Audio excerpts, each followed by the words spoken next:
Buenas noches. Quiero que hoy, antes de cerrar los ojos, imagines un viento frío, no el de tu ventana, uno más áspero, más sucio, más hostil, el viento del Atlántico Sur, el viento que corta la piel como un vidrio roto, el que arrastra sal y miedo. Ese viento fue el último abrazo que recibieron cientos de jóvenes argentinos en 1982. Jóvenes que, hasta unas semanas antes, no eran soldados, eran estudiantes, hijos, hermanos menores que nunca habían empuñado un fusil. Pero ese año, la política decidió que debían morir como soldados. La guerra de Malvinas no empezó con un disparo, empezó mucho antes, en despachos cerrados, donde se dibujaban mapas sobre mesas de madera, donde los relojes parecían correr más rápido que la razón, donde hombres con poder hablaban de recuperar lo nuestro, sin mencionar que lo nuestro se cobraría con la sangre de los más jóvenes. Imaginen una escuela, un aula con bancos de madera y pizarrones gastados.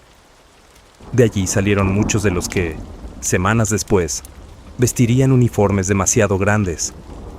Les dieron cascos que no ajustaban, abrigos que no soportaban el hielo, botas que se deshacían con el barro, porque las islas no esperaron a que estuvieran listos. El viento no esperó, la nieve no esperó, y el enemigo tampoco. Antes de que te acomodes, tómate un momento para decirme en los comentarios desde dónde nos escuchas y qué hora es allá. Soy Relatos para la Almohada, y mi voz, esta noche, quiere acompañarte a un viaje donde los mapas y los discursos se tiñen del mismo color que la sangre en la nieve. Eran, en su mayoría, chicos de 18, 19 años. Algunos habían aprendido a afeitarse hacía poco, otros nunca habían salido de su provincia, muchos no sabían nadar, pero ahora debían conocer la guerra. La política, como tantas veces en nuestra historia, jugaba su partida lejos del barro, muy lejos del frío, muy lejos del miedo real.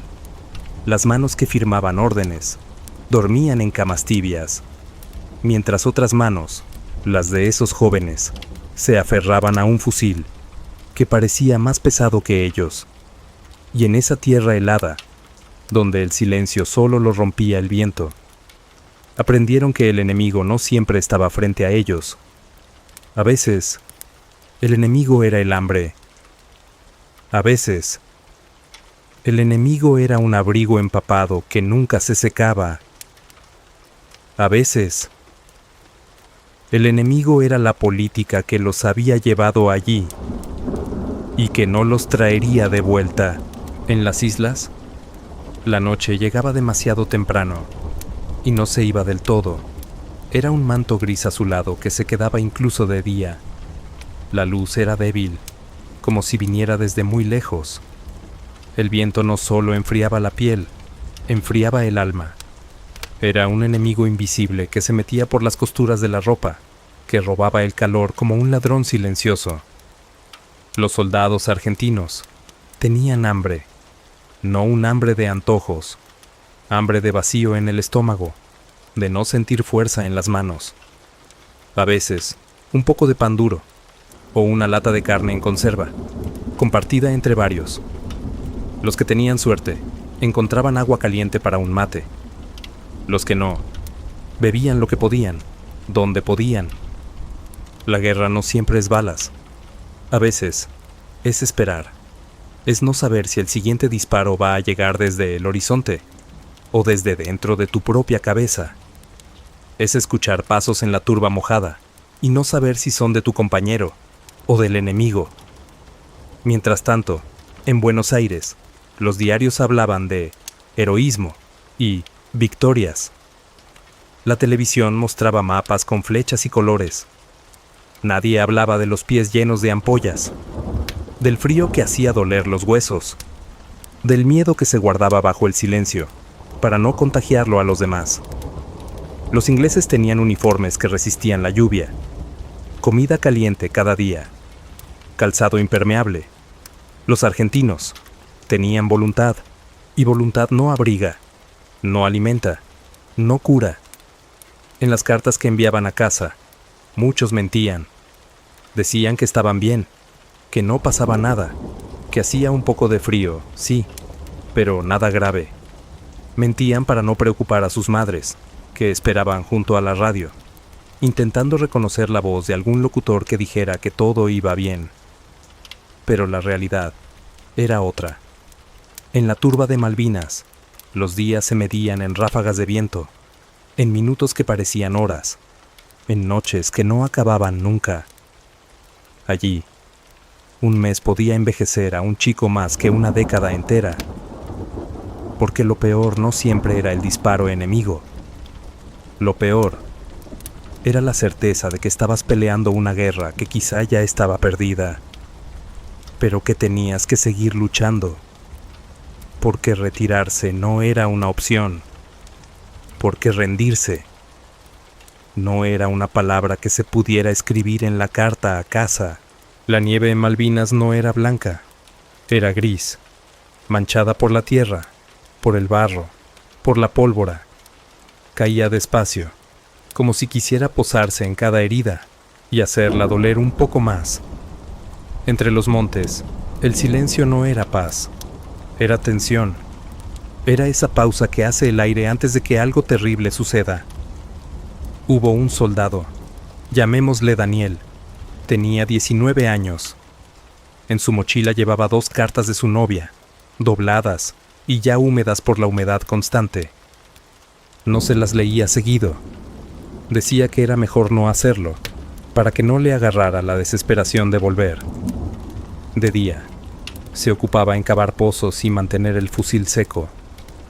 De noche, cerraba los ojos y se repetía el olor a pan de la panadería de su barrio, como si pudiera traerlo hasta allí.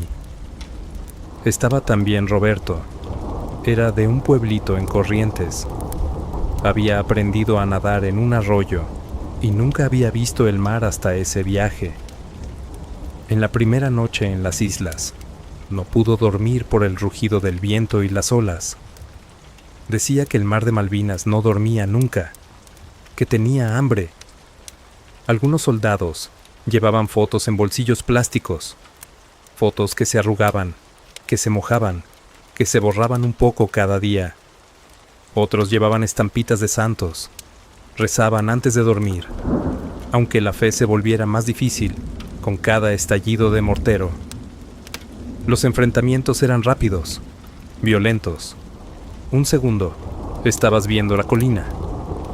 Al siguiente, el cielo se partía con un trueno metálico y la tierra saltaba como si quisiera tragarte. En una de esas jornadas, mientras la artillería británica caía sobre las posiciones argentinas, un joven gritó que no quería morir ahí. No lo gritó al enemigo, lo gritó al viento, a nadie, y sin embargo, todos lo escucharon.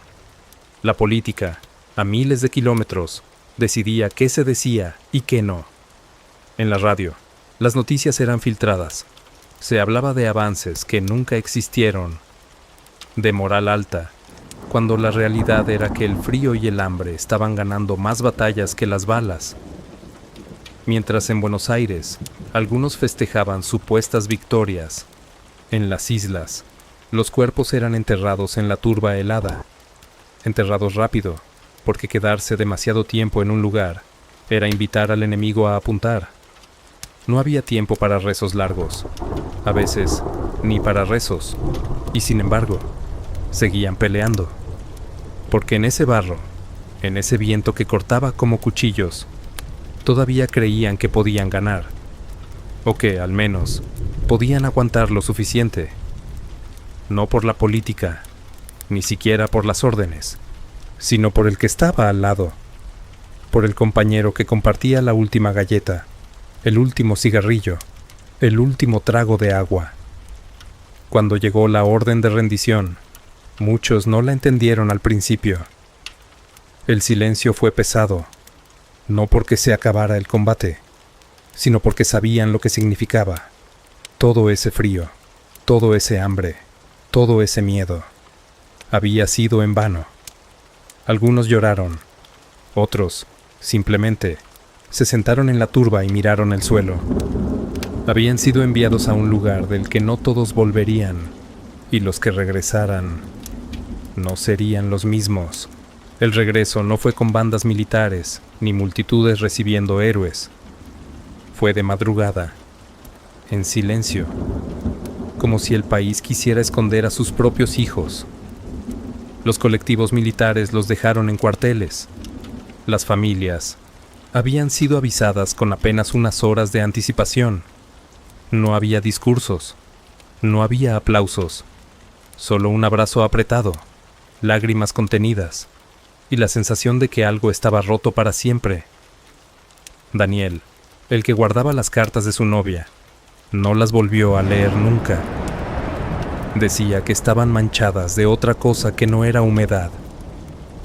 Roberto, el correntino que había visto el mar por primera vez en Malvinas, ya no podía acercarse a la costa sin sentir el ruido de las bombas en las olas.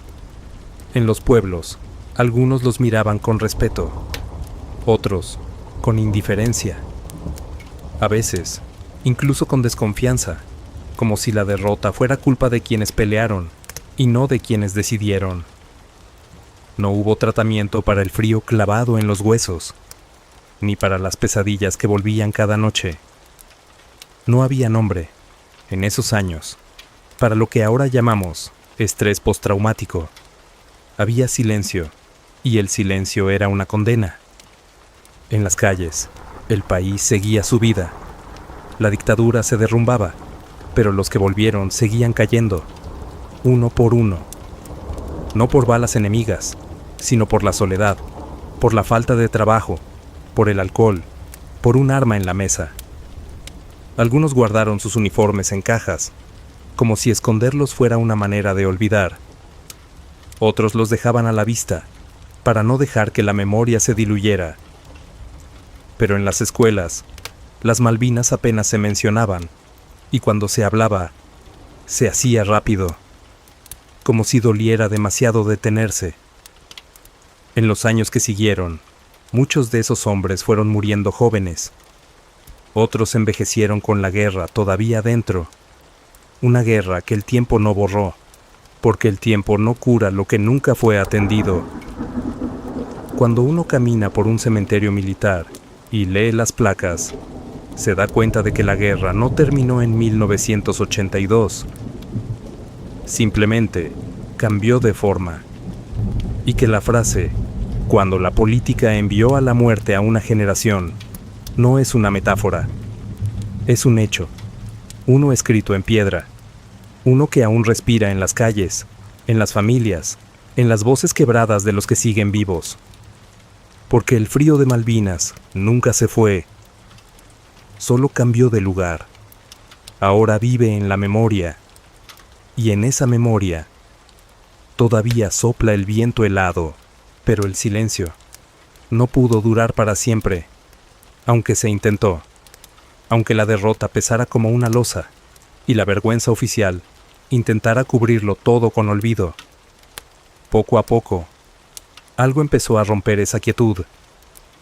Fueron las familias primero, madres que llevaban fotos en la cartera, padres que en las sobremesas hablaban del hijo que no volvió, aunque la voz se les quebrara a mitad de palabra, hermanos que guardaban las boinas en cajones, como reliquias que no podían tocarse pero que tampoco se podían tirar.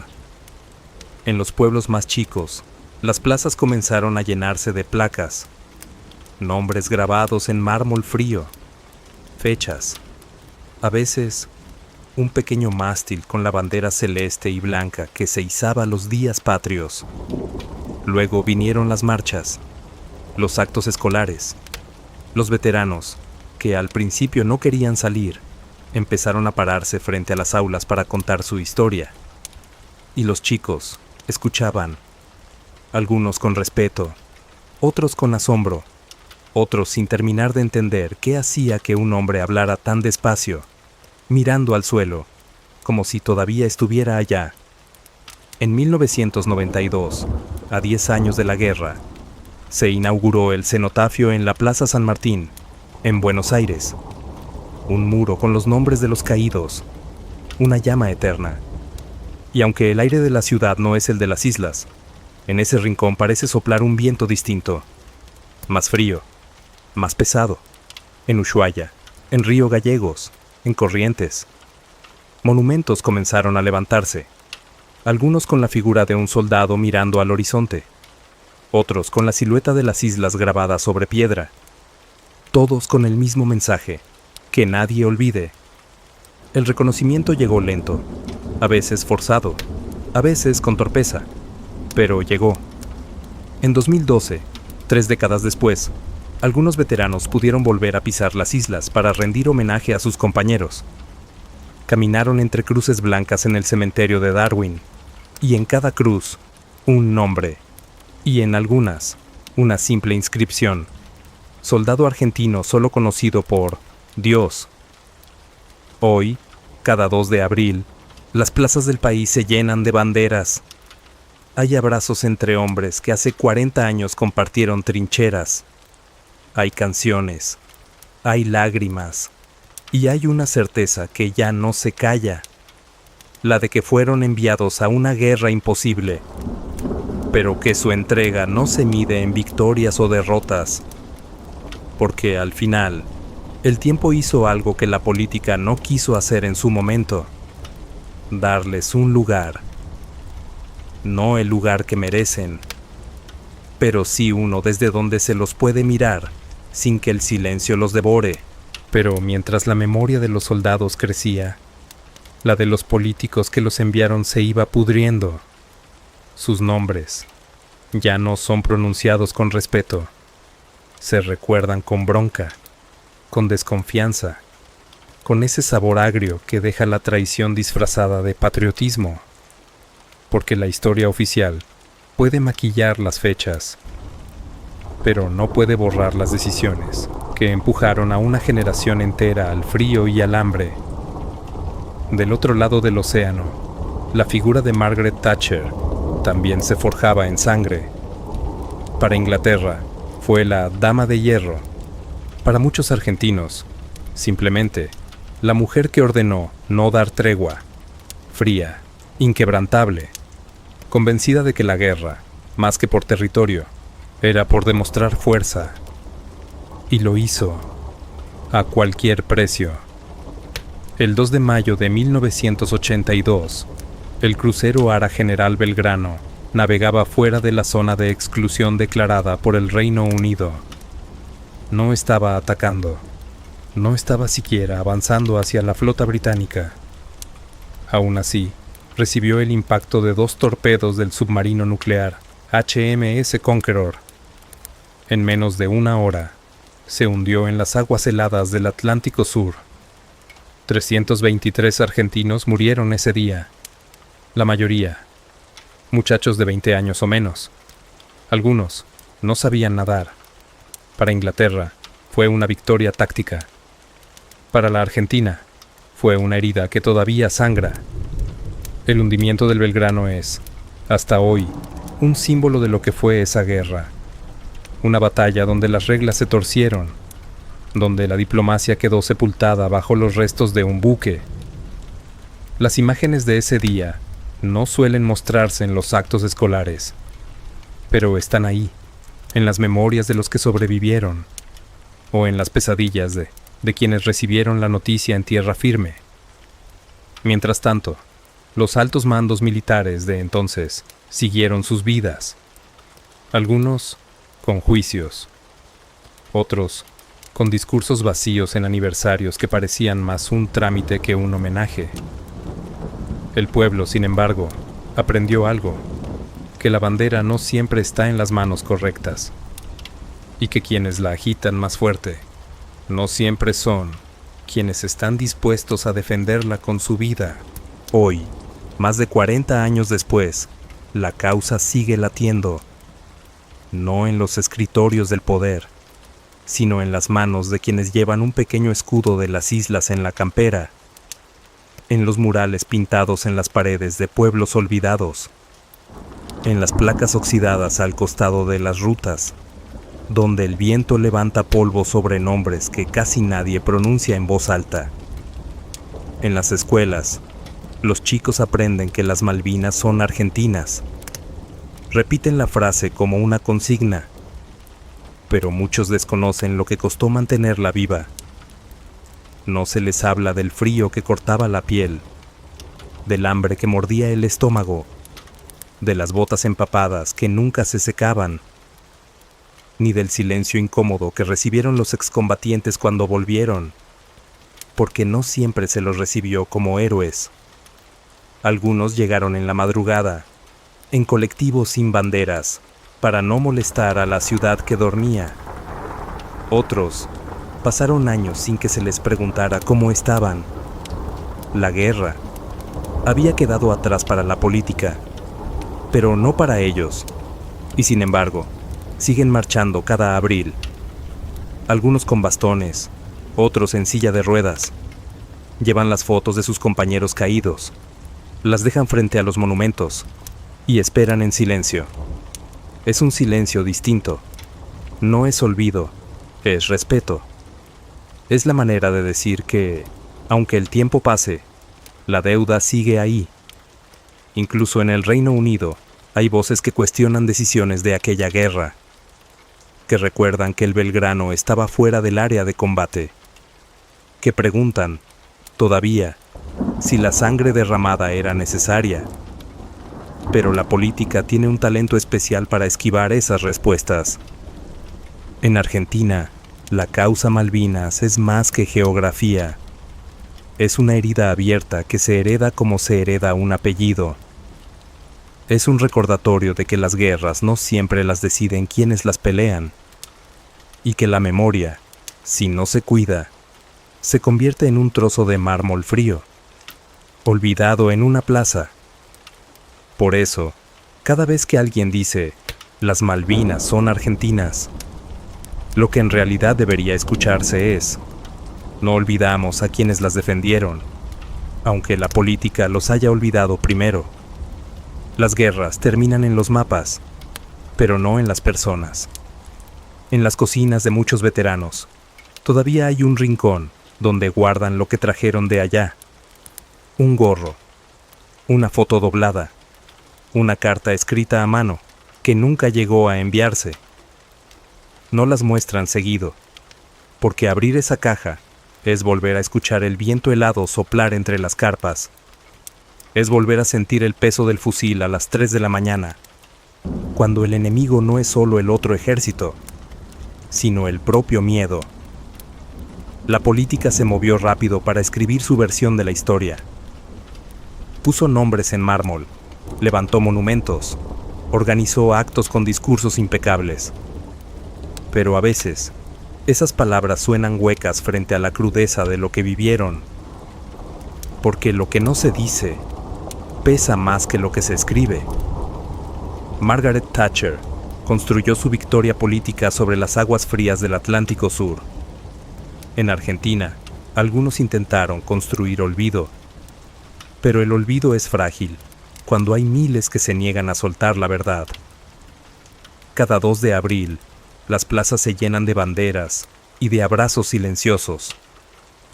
Viejos compañeros, que se reconocen sin necesidad de hablar, se miran a los ojos y saben lo que significó estar ahí. Saben que lo que se perdió no fue solo territorio, sino una parte entera de una generación. Y aunque el tiempo pase, aunque las caras se arruguen y las voces se quiebren, quedará siempre esa certeza, la de que hubo jóvenes que dieron todo, y que la política, una vez más, les dio menos de lo que merecían. Porque al final, Malvinas no es solo un lugar en un mapa, es una historia que se cuenta en susurros, para que no vuelva a repetirse. Si llegaste hasta aquí, quizás entiendas que la historia no siempre es un libro abierto. A veces es una herida que nunca terminó de cerrar. Por eso, cuidemos las voces que nos quedan y no dejemos que el polvo del olvido cubra los nombres de quienes lo dieron todo. Antes de irte, suscríbete para seguir escuchando relatos como este. Y cuéntame, en los comentarios, desde dónde nos escuchas y qué hora es en tu rincón del mundo. Me gusta imaginar que, mientras hablo, hay alguien en la otra punta del mapa, pensando lo mismo que yo. Soy Relatos para la Almohada, y esta fue otra historia para dormir.